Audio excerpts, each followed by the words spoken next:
Tiempo donde vos adorás a Dios y sentís que Él te abraza, ¿no? Y eso es lo hermoso de saber que hemos creído en un Dios de relación personal. Yo no me acostumbraría a vivir una relación que me contara otro, ¿no? Que me dijera, mirá, es lindo que cuando Dios te toca, cuando Dios trabaja en tu vida. Porque ahora estamos invitados a ser parte en un tiempo en el cual Dios quiere tener una relación personal con nosotros, ¿sí? Y a pesar de las cuestiones que han podido pasar, como decía Gerson, Dios sigue trabajando en medio nuestro. Pero para esto también necesitamos apoyarnos en la verdad de su palabra, que es la Biblia, ¿sí? Y la Biblia nos muestra que siempre ha habido momentos en los cuales hemos pasado por dificultades como iglesia. La Biblia nos muestra que siempre ha habido problemas y que siempre la iglesia ha prevalecido, porque la promesa de Jesús es que las puertas del Hades no prevalecerán contra su iglesia, ¿sí? Y pueden venir circunstancias, epidemias, muchas cuestiones, y la iglesia del Señor va a seguir firme, porque como hemos declarado al adorar a Dios, Él es nuestro Padre, nuestro Padre nos ama y nosotros somos hijos de Dios.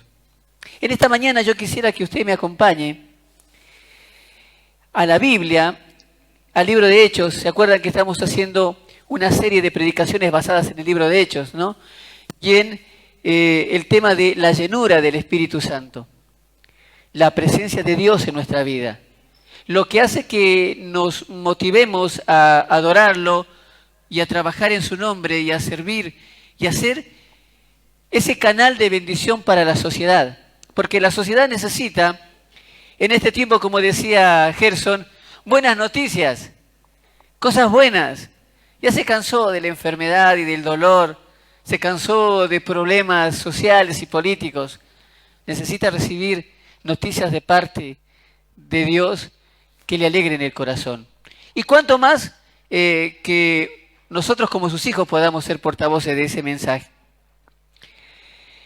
Le voy a pedir que vayamos al libro de Hechos, capítulo 6, versículo 1 al 15. Sí, hasta que lo busque usted. Yo quiero decirle que hoy el mensaje que vamos a proclamar en esta mañana tiene como título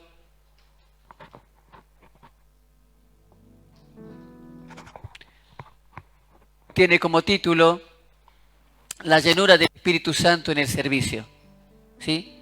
La llenura del Espíritu Santo en tu servicio. Y antes de leer el texto yo quisiera hacer unas preguntas que son retóricas, no es que me tiene que responder, tiene que levantar la mano y responderme, pero que se las haga usted. Mi pregunta en esta mañana es para la iglesia. ¿Qué es lo que te motiva para hacer lo que haces en el servicio del Señor? ¿Qué es lo que te motiva? Para ser maestro, para ser evangelista, para ser adorador, para poder trabajar en diferentes departamentos o diferentes funciones en la iglesia. ¿Qué es lo que te motiva para hacer lo que haces en el servicio del Señor? Otra de las preguntas que yo le quisiera hacer en esta mañana es, ¿sientes que la iglesia, post pandemia le vamos a poner, tiene problemas y no sabes qué hacer? Y le estoy hablando a nivel de la iglesia en general, no de una congregación local como esta, sino de la iglesia en general. Vos, al ver lo que está pasando a tu alrededor, ¿sientes que la iglesia del Señor, después de la pandemia, está pasando por problemas y no sabes qué hacer? O dices, bueno, está bien, hay que orar, pero ¿qué más hacemos? Porque tenemos que hacer algo. Para estas dos preguntas tendríamos que ir a la Biblia y veamos en la Biblia una iglesia que pasó por circunstancias parecidas, problemas tanto afuera en lo social,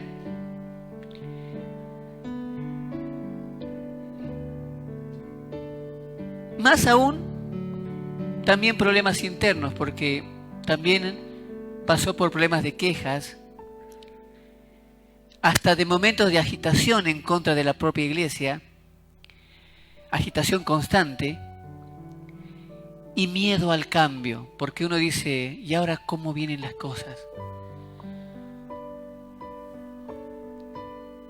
Entonces, para ver este tipo de iglesia que pasó por estas circunstancias, tenemos que ir al libro de Hechos, capítulo 6, versículo 1 al 15. Y dice la palabra del Señor, la voy a leer en esta mañana. En aquellos días, al aumentar el número de los discípulos, se quejaron los judíos de habla griega contra los de habla aramea, de que sus viudas eran desatendidas en la distribución diaria de los alimentos. Así que los 12 reunieron a toda la comunidad de discípulos y les dijeron: no está bien que nosotros, los apóstoles, descuidemos el ministerio de la palabra de Dios para servir las mesas. Hermanos, escojan de entre ustedes a 7 hombres de buena reputación, llenos del espíritu y de sabiduría, para encargarles esta responsabilidad. Así nosotros nos dedicaremos de lleno a la oración y al ministerio de la palabra. Esta propuesta agradó a toda la asamblea. Escogieron a Esteban, hombre lleno de fe y del Espíritu Santo, y a Felipe, a Prócoro, a Nicanor, a Timón, a Parmenas y a Nicolás, un prosélito de Antioquía. Lo presentaron a los apóstoles, quienes oraron y les impusieron las manos. Y la palabra de Dios se difundía, y el número de los discípulos aumentaba considerablemente en Jerusalén, e incluso muchos de los sacerdotes obedecían la fe. Esteban, hombre lleno de la gracia y del poder de Dios, hacía grandes prodigios y señales milagrosas entre el pueblo. Con él se pusieron a discutir ciertos individuos de la sinagoga llamada de los libertos, donde había judíos de Cirene y de Alejandría, de Sicilia y de las provincias de Asia. Como no podían hacerle frente a la sabiduría ni al espíritu con que hablaba Esteban, instigaron a unos hombres a decir: hemos oído a Esteban blasfemar contra Moisés y contra Dios. Agitaron al pueblo, a los ancianos y a los maestros de la ley. Se apoderaron de Esteban y lo llevaron ante el consejo. Presentaron testigos falsos y declararon: este hombre no deja de hablar contra este lugar santo y contra la ley. Le hemos oído decir que ese Jesús de Nazaret destruirá este lugar y cambiará las tradiciones que nos dejó Moisés. Todos los que estaban sentados en el consejo fijaron la mirada en Esteban y vieron que su rostro parecía de un ángel. Y vemos acá una congregación que pasaba por problemas internos, en el funcionamiento. Y también vemos que afuera también habían problemas que estaban en contra de lo que ellos hacían, y que era nada menos ni nada más que hablar de Jesús. ¿Se acuerdan que el anterior domingo hablamos de la llenura del Espíritu Santo en oración? Y venimos de ese capítulo de ver cómo ellos en oración y unánimes en un solo sentir fueron llenos de la presencia de Dios. Después de estar unánimes en oración, Dios tuvo que depurar la iglesia de una forma radical. Porque cuando nosotros vamos en oración muchas veces, la oración bíblica es: Señor, acá está mi vida, que se haga tu voluntad. No es una oración que digo: Señor, yo quiero que hagas esto, o yo declaro, o yo impongo. No, sino: Señor, aquí está mi vida. Yo quiero que hagas lo que tengas que hacer. Aquí está mi familia, yo quiero que hagas lo que tengas que hacer. Aquí está mi iglesia, yo quiero que hagas con ella lo que tengas que hacer. Y cuando nosotros nos ponemos en manos de Dios, es Dios que tiene que empezar a limpiarnos y tiene que empezar a trabajar en medio nuestro. Unánimes en oración, llenos del Espíritu Santo, le pidieron: Señor, danos fuerza y danos valor para proclamar el Evangelio. Y el Señor dijo: amén. Pero antes los tengo que limpiar y tengo que depurarlos. ¿Pero por qué depurar? ¿Qué pasó para que Dios tenga que hacer eso? Y anterior a esta historia que estamos leyendo, y en medio de la otra que compartimos de la oración, aparecen dos personajes. Y seguramente usted los escuchó, si pudo leer el libro de Hechos. Y tenemos invitados acá, si no lo han escuchado, se los vamos a contar hoy, ¿sí? Aparecieron dos personajes llamados Ananías y Zafira, un matrimonio. Y estos dos hermanos, este matrimonio, son el ejemplo de los que se ponen de acuerdo en algo muy malo en la obra del Señor. Y esto causa muerte. Acompáñenme a Hechos capítulo 5, un poquito más antes de acá, para poder entender el contexto. Hechos capítulo 5, versículo 9 al 10. Y Hechos capítulo 5, desde el primer versículo, bueno, cuenta la historia de Ananías, pero yo quiero recalcar los versículos 9 y 10 que dicen: ¿por qué se pusieron de acuerdo para poner a prueba el Espíritu del Señor? Les recriminó Pedro. Mira, los que sepultaron a tu esposo acaban de regresar y ahora te llevarán a ti. Y en ese mismo instante ella cayó muerta a los pies de Pedro. Entonces entraron los jóvenes y al verla muerta se la llevaron y le dieron sepultura al lado de su esposo. Y uno cuando agarra este pasaje dice: ¿qué pasó? La historia cuenta que en el tiempo de la iglesia, cuando se pusieron unánimes, la iglesia empezaban a repartir sus cosas entre todos. Y nadie señalaba que una posesión era suya, sino que compartían. Y al ver este funcionamiento, es como que dijeron: son creyentes y cristianos, o sea, esto es la verdadera iglesia del Señor.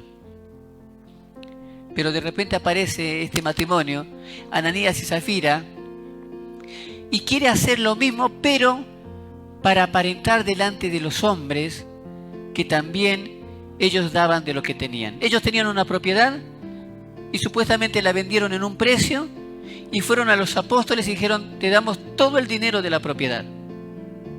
¿Sí? El tema es que ellos se pusieron de acuerdo y dijeron: mira, la propiedad vale tanto, pero les vamos a dar la mitad. Y después de esto nos vamos a quedar con lo demás y le decimos que le dimos todo. Uno diría: ¿cuál es el problema ahí? Porque ellos de buen corazón dieron lo que tenían. Sí, pero la Biblia muestra que nadie les obligó a dar eso. No es que le dijeron: vamos a hacer un pacto o siembra para ser bendecido. No, no, no. Toda la iglesia se ponía de acuerdo para compartir sus bienes y para que a nadie le faltara nada. No era para enriquecer un sector, sino para bendecir a toda la comunidad. No les obligaban a dar. Pero este matrimonio se había puesto de acuerdo porque quería ser bien visto en medio de la iglesia. Como decía al principio, ¿qué es lo que te motiva a servir al Señor? Y ellos se pusieron de acuerdo en mentirle a Dios, no siquiera a los hombres, porque a los hombres les podés mentir, pero a Dios no. Y cuando aparecen ellos en escena, a través del Espíritu Santo, la verdad sale a la luz. La verdad sale a la luz. También podemos ver que después de esto, yendo más adelante en el capítulo 5, versículos 17 al 18,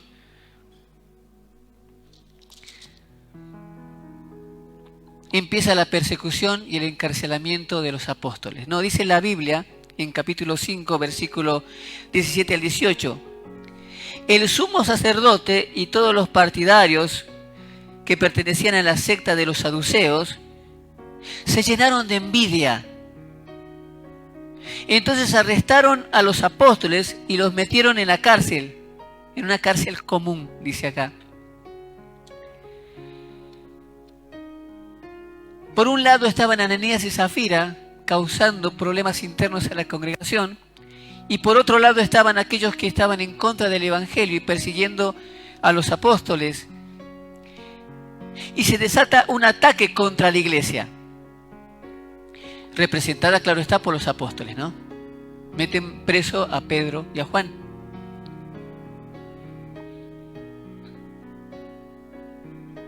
Y cuando, a pesar de la depuración de la cárcel, de lo que pasaba con Ananías y Zafira, el pueblo de Dios sigue unánime, porque seguía unida, empiezan los problemas internos.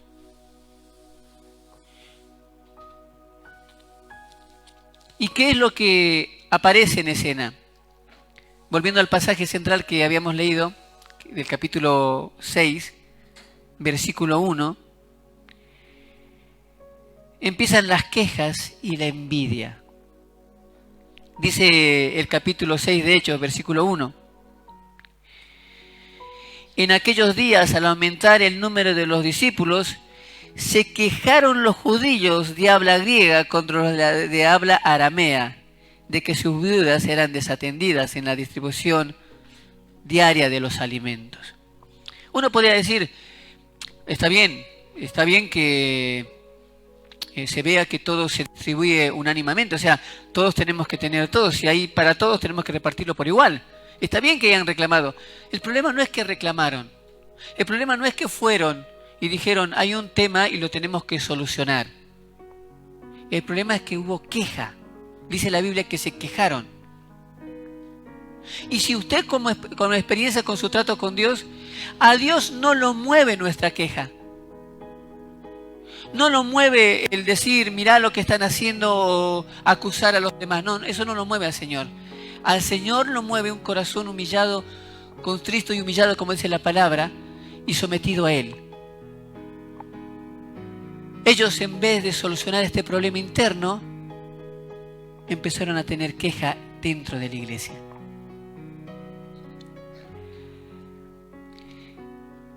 Esto causó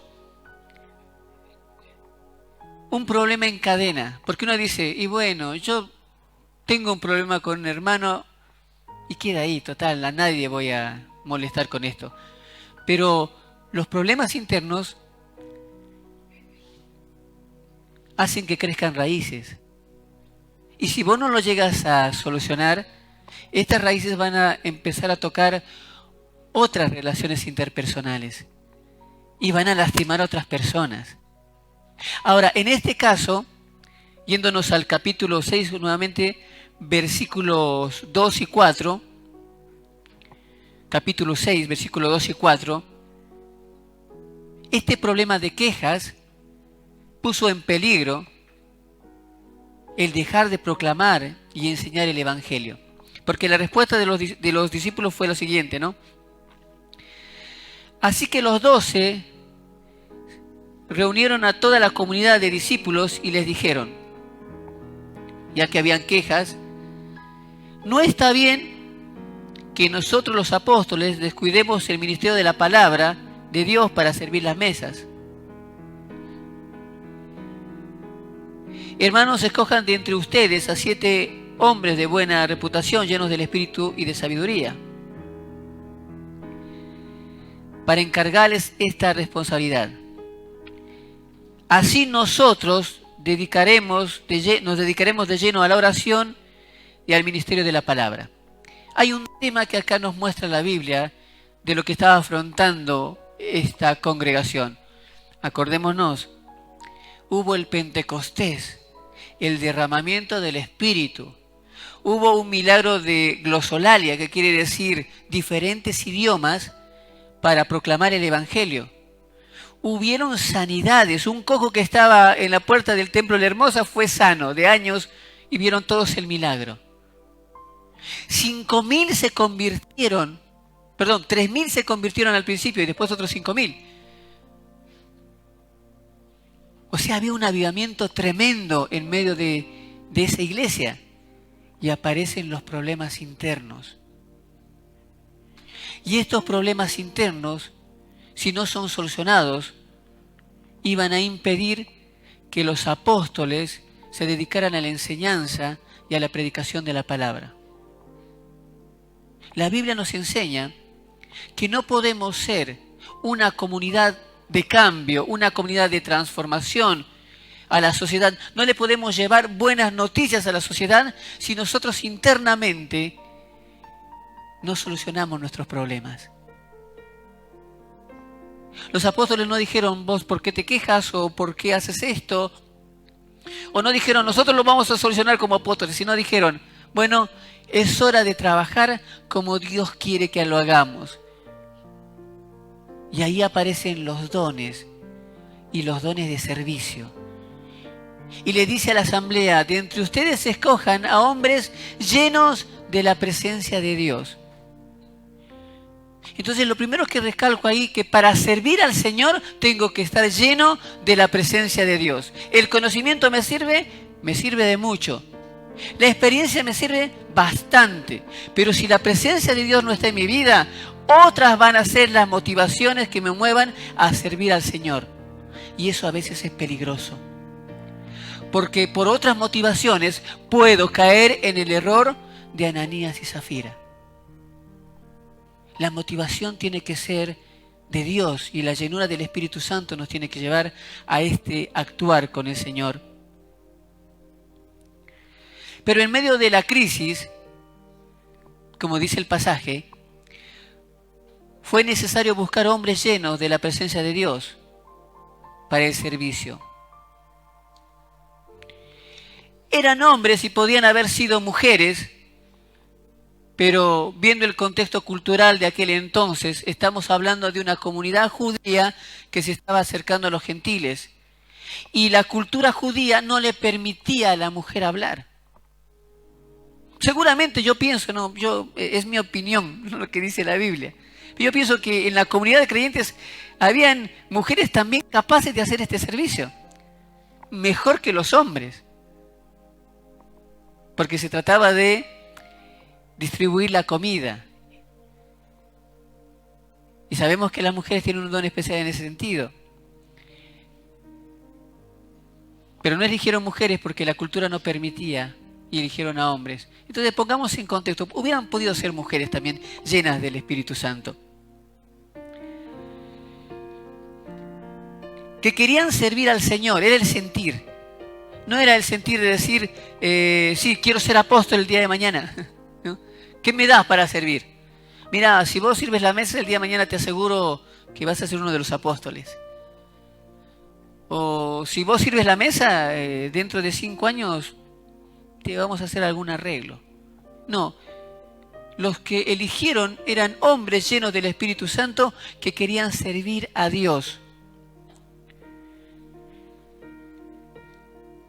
Sin ningún título, sujetos a la autoridad de los primeros apóstoles. Dice Hechos capítulo 6, versículos 5 al 6, continuando con la lectura, ¿no? Esa propuesta agradó a toda la asamblea y escogieron a Esteban, hombre lleno de fe y del Espíritu Santo, y a Felipe, a Procoro, a Nicanor, a Timón, a Parmenas y a Nicolás, un prosélito de Antioquía, alguien que no era judío, también lo eligieron a él.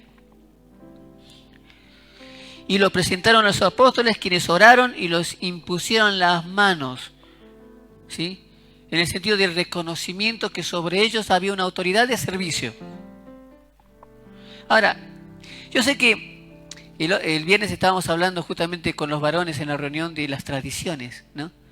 Hay una tradición en las iglesias que han aparecido y que todas las tildamos como bíblicas, ¿sí?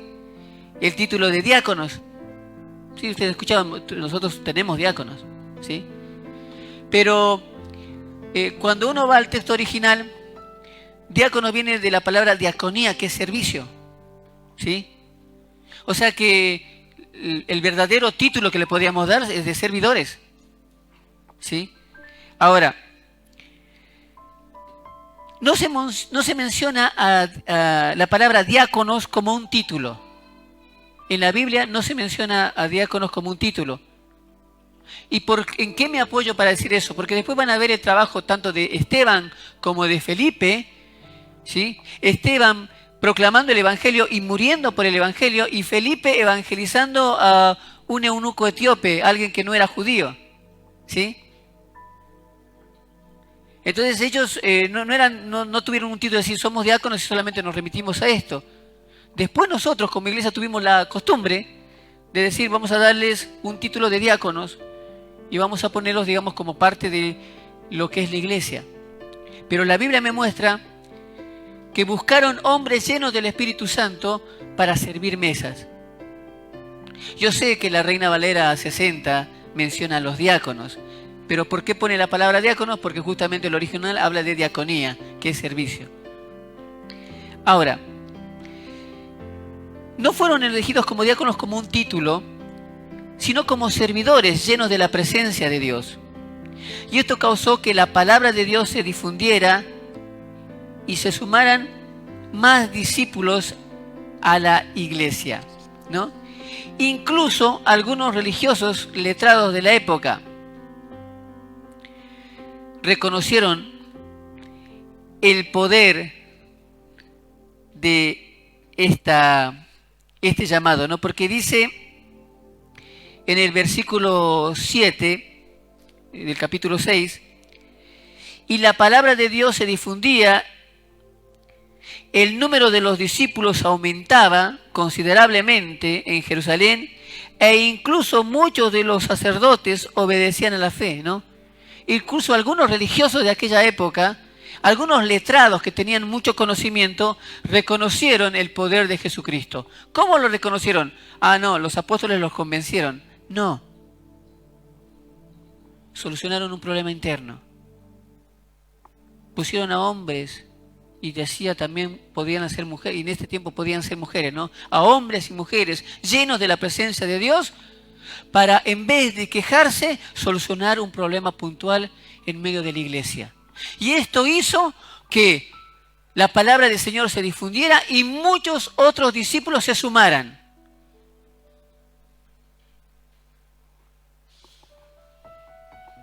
Si no solucionaban este problema, si hubieran seguido las quejas, si no hubieran elegido a hombres llenos del Espíritu Santo, si no hubieran elegido a Ananías y Zafira porque dieron mucha plata, este problema hubiera destruido el obrar de la iglesia en aquel entonces. Esto hubiera causado un problema gigante a la congregación y no hubiera permitido que la palabra del Señor pueda ser conocida por otras personas. Esto me muestra que la iglesia llena del Espíritu Santo tiene que tener un servicio también lleno de su presencia. Pero esto solamente acontece si nos ponemos en manos de Dios y permitimos que Él trabaje en nuestras quejas. Porque yo como pastor podría hablar con vos, pero el que tiene que tomar la decisión delante de Dios eres vos. Y vos tienes que decidir si en tu corazón va a haber queja o disposición de ser usado por Dios para su obra. Hay un contraste que me llama la atención, que es el conocido 20-80. Lo escuché hace un tiempo atrás hablando con una hermana y después me recordé que habían predicadores que hablaban de este tema, que decían que hay algo general dentro de la iglesia, ¿no? Que dentro de la congregación, no sé si ustedes lo escucharon, pero este es un porcentaje que tocaron. Personalmente quisiera que no sea así. Pero dice que dentro de la congregación, del 100% de la congregación, solamente un 20% está consagrado, firme, con servicio, comprometido con la obra del Señor, y el 80% solamente asiste. Y es más, lo hablan de una manera como que si fuera normal, ¿no? Es normal. Me acuerdo que en el seminario cuando hablamos de este tema, me decían, sí, pero vos sos muy joven para entenderlo. Es natural, tiene que haber siempre un 20% y un 80%. Y el que me hablaba de eso me decía como que si yo estuviera preocupado, ¿no? ¿Por qué solamente el 20%? Pero yo no estaba preocupado solamente porque, como decir, solamente somos nosotros 20% que estamos cargando con la obra del Señor. No, mi corazón de evangelista me decía, ¿y dónde va a ir a parar ese 80% que cree que es convertido en el Señor y solamente viene por venir? ¿Dónde va a ir parado? Yo no me puedo quedar tranquilo sabiendo que de esta congregación hoy domingo solamente hay un 20% que está consagrado al Señor y el 80% solamente viene por venir. Es más, pienso yo que el día de mañana cuando esté delante del Señor sabiendo esta verdad, el Señor me va a reclamar algo, me va a decir, vos sabías que de tu congregación solamente el 20% quería seguirme de todo corazón, se había entregado con todo, y el 80% no te importó de nada, no te importó que se vayan al infierno o que se pierdan. Nunca les dijiste nada, eres un cobarde. Seguramente va a decir eso el Señor, y no lo quiero ser de Él. Este contraste del 20-80 es algo como que lo hemos tomado por natural. Pero la Biblia nos muestra que por consecuencias de este contraste del 20 y 80 podemos matar a muchos Esteban. Y podemos causar la muerte espiritual de muchos que realmente siguen de todo corazón al Señor. En el capítulo 6, volvamos al capítulo 6, versículo 8 al 9, estaban Esteban versus los religiosos de esa época. Se podría decir los que la tenían clara, los que estaban bien delante del Señor. ¿Sí? Y dice el versículo 8 y 9, Esteban, hombre lleno de la gracia y del poder de Dios, hacía grandes prodigios y señales milagrosas entre el pueblo. Con él se pusieron a discutir ciertos individuos de la sinagoga llamada de los libertos, ¿no? Donde había judíos de Cirene y de Alejandría, ¿sí? Alejandría, ustedes sabrán, históricamente ahí estaba la famosa biblioteca de Alejandría, donde estaba todo el conocimiento filosófico y todo aquello. Bueno, también había gente muy conocedora de aquel entonces, ¿no? Y de Cilicia y de las provincias de Asia. Esteban versus los religiosos de la época. La llenura del Espíritu Santo, mi querido hermano, porque yo te estoy hablando mucho de la llenura del Espíritu Santo, ¿no? Y hace poco una persona me dijo, vos estás hablando mucho de la llenura del Espíritu Santo, pero tienes que ver, que tienes que buscarle, tienes que analizar lo que estás haciendo, porque la llenura del Espíritu Santo conlleva también sacrificio y cansancio. No te va a llevar a buen puerto si es que solamente piensas que la llenura del Espíritu Santo es para pararte con esta luz que te ilumine y sentirte poderoso, ¿no? Yo soy power. No, no te sirve para eso la llenura del Espíritu Santo. La llenura del Espíritu Santo te va a llevar a confrontar cosas que están mal.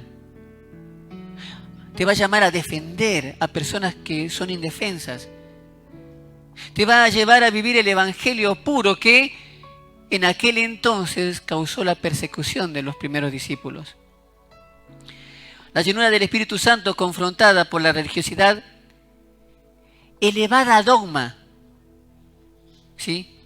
¿Y qué es un dogma? Un dogma es un pensamiento que no puede ser discutido, que tiene que ser así. ¿Sí? Para que nadie se sienta ofendido, voy a tomar a mi persona como ejemplo. El pastor lo dijo y es así. Y el pastor está equivocadísimo, pero es un dogma, lo tenemos que hacer. No lo tenemos que discutir ni lo tenemos que revisar. Lo dijo alguien y es así. Bueno, Esteban estaba discutiendo con religiosos de aquella época que tenían un pensamiento elevado a dogma. Nadie les podía discutir lo contrario.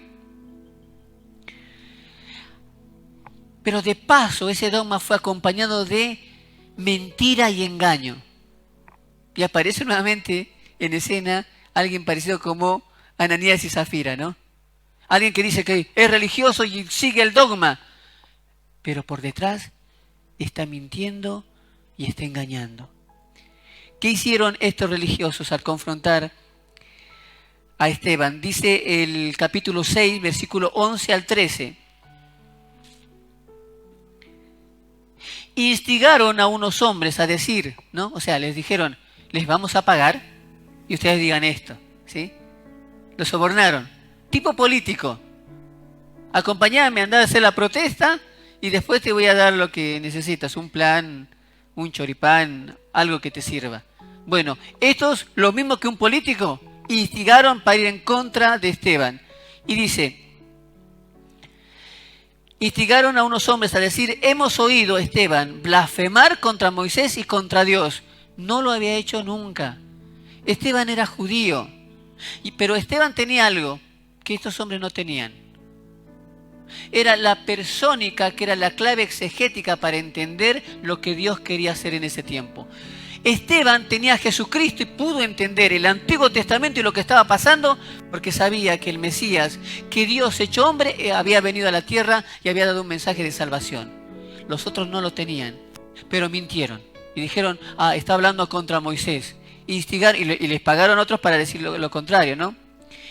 Y el versículo 12 dice, ¿no? Agitaron al pueblo. Miren a qué nivel uno puede llegar para ser escuchado y que su verdad prevalezca. Agitación. Que Dios nos libre que como iglesia nosotros internamente queramos agitar al pueblo para tener la razón. Dice, agitaron al pueblo, a los ancianos y a los maestros de la ley. Imagínense, conocían la palabra, pero se dejaron llevar. Se apoderaron de Esteban y lo llevaron ante el consejo, ¿sí? Presentaron testigos falsos. Pare, usted me dice que estas personas eran religiosas. Si son religiosas, son temerosas de Dios. Sí, eran religiosos. Usted me dice que ellos defendían la santa doctrina, o sea, el dogma. Sí, pero dice acá que presentaron falsos testigos. Yo le diría, no se asombre, porque a Jesucristo lo crucificaron por el testimonio de falsos testigos. Y dice la lectura, que declararon, este hombre no deja de hablar contra este lugar santo y contra la ley.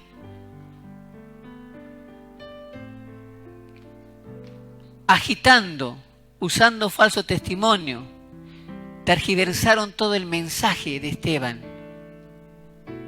¿En nombre de qué? De su religión. Pero también aparece algo en escena, y es el miedo al cambio.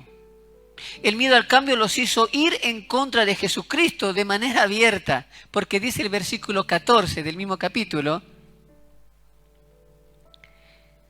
le hemos oído decir que ese Jesús de Nazaret, ¿no? Que ese Jesús de Nazaret destruirá este lugar y cambiará las tradiciones que nos dejó Moisés. Varones, nos estamos reuniendo los viernes, hemos hablado de las tradiciones, ¿se acuerdan? Y los que no han venido están cordialmente invitados a venir los viernes. Se está poniendo muy bueno esto de hablar de las tradiciones y lo que la Biblia dice. Y acá nos encontramos con algo, que ellos se quejaban de que Jesús iba contra sus tradiciones. Pero somos así nosotros, es nuestra cultura, pero si vamos en contra de Jesús, estamos en problemas. El miedo al cambio, porque ellos tenían miedo. ¿Cómo no van a tener miedo? Ellos tenían un Dios lejano y malo, que castigaba. Y Esteban hablaba de un Dios que se hizo hombre, que se acercó, que se humilló, que oró, que comió con pecadores y prostitutas, que se acercó a los más vil. Ellos no querían hacer eso, no, tenían miedo al cambio. Ahora, viendo todo esto que estamos analizando en el texto, si quitamos la rivalidad, la envidia, la obsesión por tener el manejo de la verdad,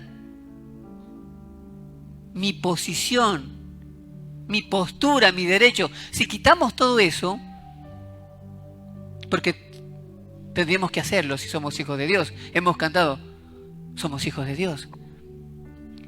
Es ahí que podremos ver el mensaje de Dios de una manera clara. Cuando yo le digo al Señor, aquí está mi dogma, aquí está mi derecho, mi forma de pensar, aquí está. Enséñame, ¿cómo es la cosa? ¿Cómo es que quieres que actúe? ¿Cómo es eso que dice tu mandamiento? Amarás al Señor tu Dios con todo tu corazón, con toda tu alma y con toda tu mente. Y a tu prójimo como a ti mismo. Yo quiero aprender eso, Señor. Si para aprender eso tengo que dejar de lado mi dogma, pues es necesario que lo haga. Si quitamos todo eso, de rivalidad, la obsesión, es ahí que podemos ver claramente el mensaje de Dios de manera, valga la redundancia, clara. Y dice el versículo 15, todos los que estaban sentados en el consejo, los que estaban acusando a Esteban, ¿se acuerdan? Fijaron la mirada en Esteban y vieron que su rostro se parecía a la de un ángel. O sea, estaban mintiendo, atacando, estaban queriendo destruir una vida, porque lo que estaban haciendo era condenar a alguien a la muerte, ¿sí? Si no quedó claro.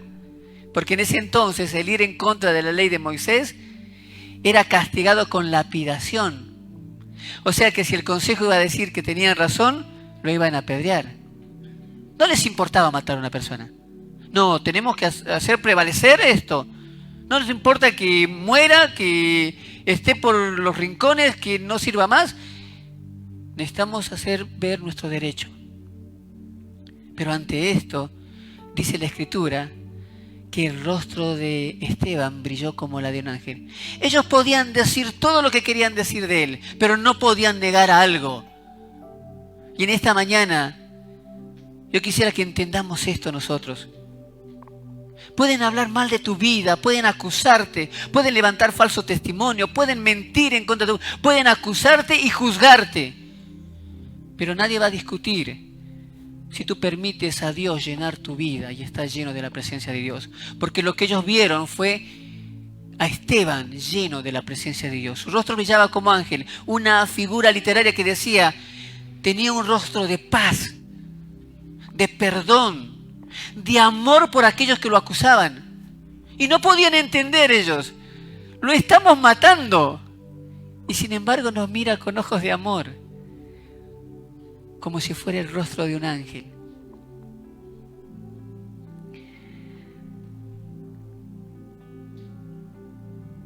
Le voy a pedir en este tiempo a Gerson que pueda acompañarme.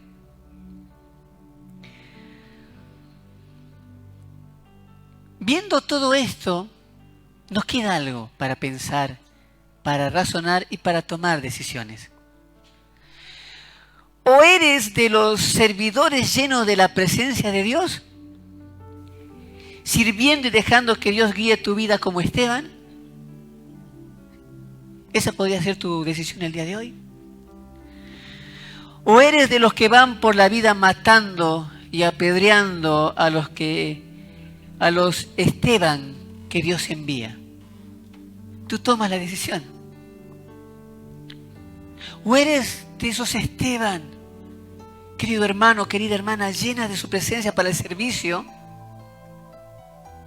¿O quieres ir por la vida apedreando a los Esteban que Dios envía para trabajar en su obra?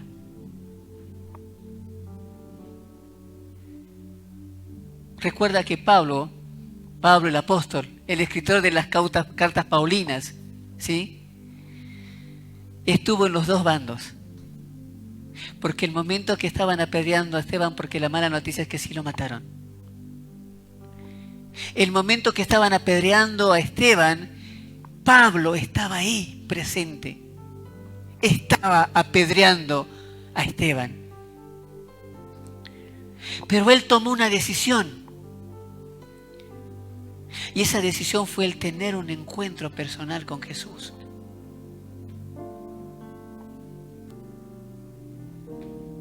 Y el servicio sacrificado, pero te llevará a vivir la experiencia como de ver el rostro de Dios y vivir en Cristo y morir a tu yo egoísta. Y quiero pedirte en esta mañana que te pongas de pie conmigo.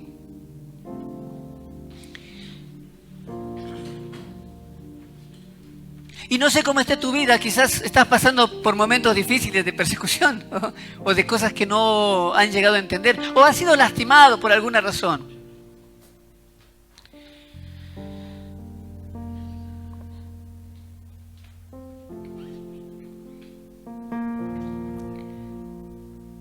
Quiero que en este día podamos adorar a Dios. Y si vos en este tiempo sientes que estás viviendo injusticia, dolor, te han lastimado, yo quisiera que tomes la decisión de ser como Esteban. Pero pastor, voy a morir. Todos en esta vida vamos a morir algún día. Pero dice la palabra, antes de adorar al Señor, en el capítulo 7, versículo 54 al 60. Al oír esto, rechinando sus dientes, montaron en cólera contra él.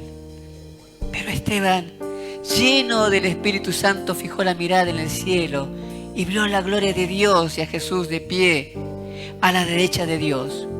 Veo el cielo abierto, exclamó, y al Hijo del Hombre de pie a la derecha de Dios. Entonces ellos, gritando a voz en cuello, se taparon los oídos, y todos a una avanzaron sobre él, lo sacaron en pellones fuera de la ciudad y comenzaron a apedrearlo. Los acusadores se encargaron de sus mandos a un joven llamado Saulo. Mientras lo apedreaban, Esteban oraba.